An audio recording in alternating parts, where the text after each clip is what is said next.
I kind of saw it as the easy bake oven of the barbecue world, but after using it for a while now, I am sold on these things.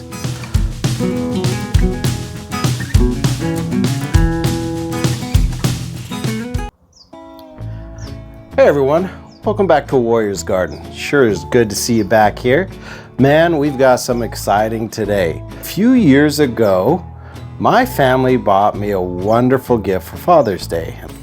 They bought me this really cool Traeger pellet cooker. I think that thing's awesome. I was skeptical at first.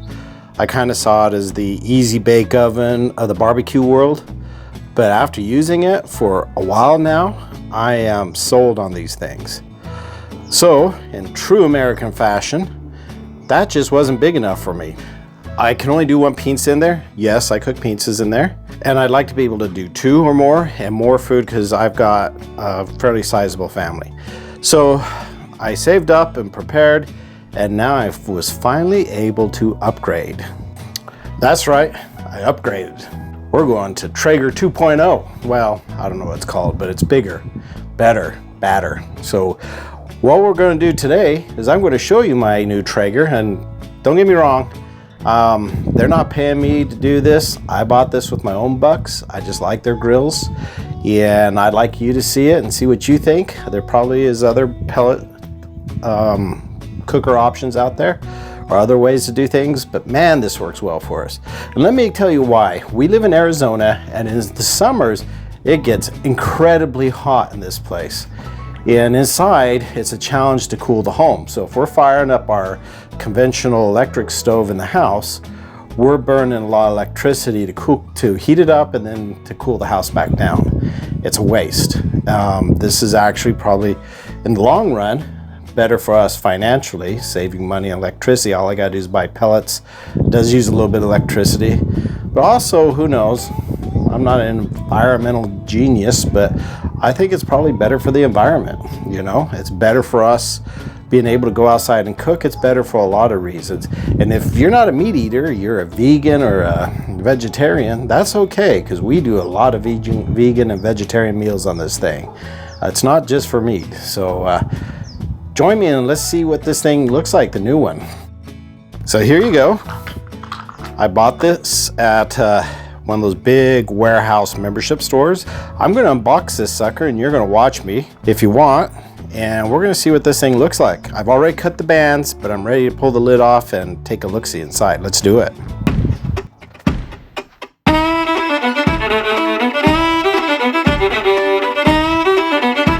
That's pretty cool. That's really cool, actually. Oh, this is interesting too. Look at this. This is really cool. They have little circles in the cardboard with little bottles by them. I'm guessing that's for your buddies when you're trying to put this together. Well, I don't have a buddy here today, but you can put your soda or your beer or whatever in there, and you've got a little table. That's how it's sitting on the cardboard right now.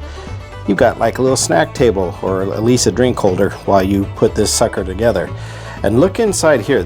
My grandbabies, my boys, will love this. I'll get in here. The inside of this top box is decorated with like a barnyard scene. And I'm guessing we can just cut this, flip it around, and tape it back up, and they'll have a cool little hideout to play in that looks like a cabin or a barn or something like that. Nice touch, Traeger. That's pretty darn cool. See you. Bye.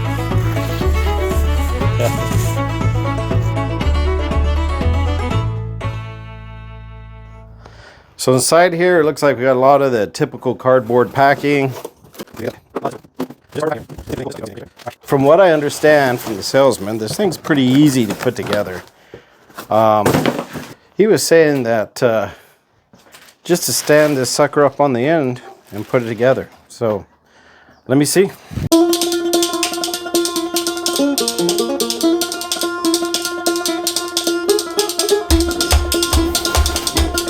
Okay, so what do we got? We have wood-fired revolution. Okay, little flyer.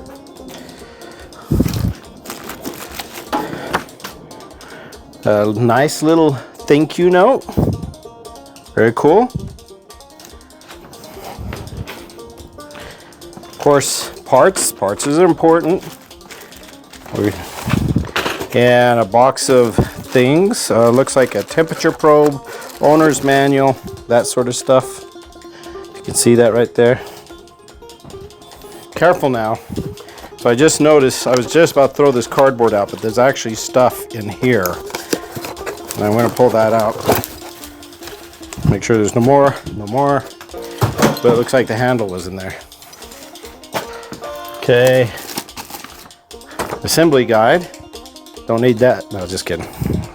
I guess I ought to read that, see how it goes together. So we'll be looking at that in a second.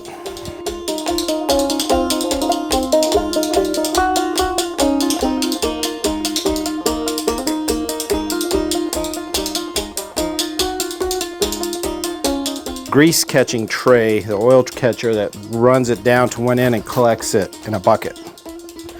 I'm going to put that over here.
Hey, so quick note, if you're looking for the chimney parts, they're inside the cool box or whatever they call that thing. But that's where it was hidden. Took me a minute to find it. I thought maybe they forgot to put it in. Okay, so I got the chimney on. Pretty straightforward. And I just screwed on to the very top. Now, let's get to the rest of it. Wow.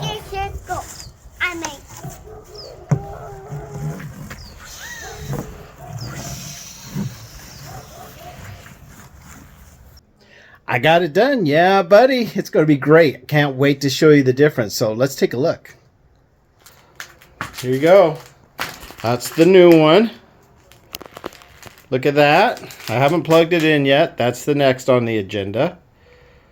Pretty cool, huh? And compared to the old one. There's the old one. New one. Old one. It's about twice the size. This one has a cool little hot box, whatever you want to call it, warmer box down there that you can do like low temperature smoking, keep things warm, stuff like that. This one works off Wi-Fi too, which I need to figure out. But yeah, there's the inside. It came with grill liners to go underneath to catch the grease, which the other one didn't have, as well as liners for that. The drippings bucket to catch the drippings. Pretty nice, huh? Yeah, so let me show you the warm box, hot box, warm box, whatever it's called. Pretty cool. Can't wait to use that. Little temperature gauge on it. Little storage shelf on the bottom. Here's the hopper where you put the pellets in. Pretty good size. Not sure what the rating is, how much it holds, but I think it's more than my other one. This one's Wi-Fi enabled, which I'm excited to try. But yeah, survived it. Okay, so right now I'm priming the auger. Lighting's getting kind of bad out here, but you can hear it. It's slowly feeding pellets in. You just basically go to the menu. This is what you see basically when you turn on. You hit menu. You turn it until you get down to auger. Hit auger. Hit auger. See that? It says prime auger. And that's where you start the priming, right there.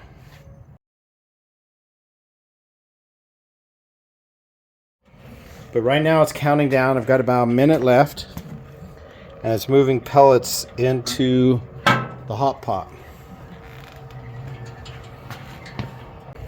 You can see pellets are starting to drop in. Whoops, let me back out the lighting. See that? Pellets have dropped in. Okay.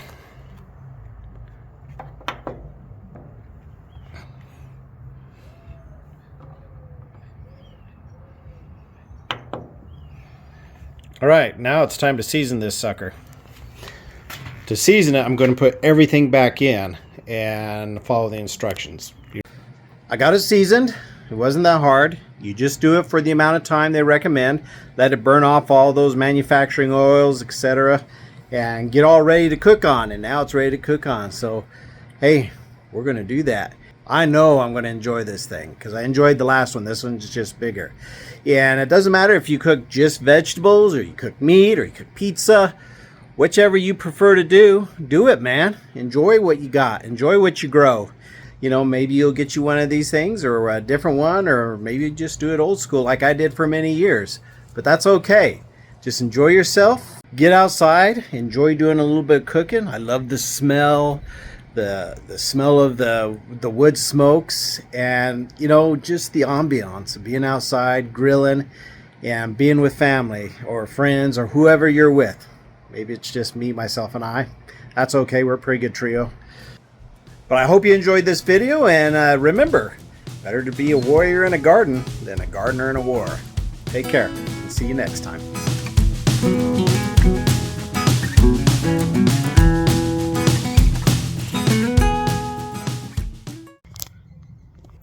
Yeah, so here's the carnage of the packing afterwards. After my boys got done with it, after I got done with it.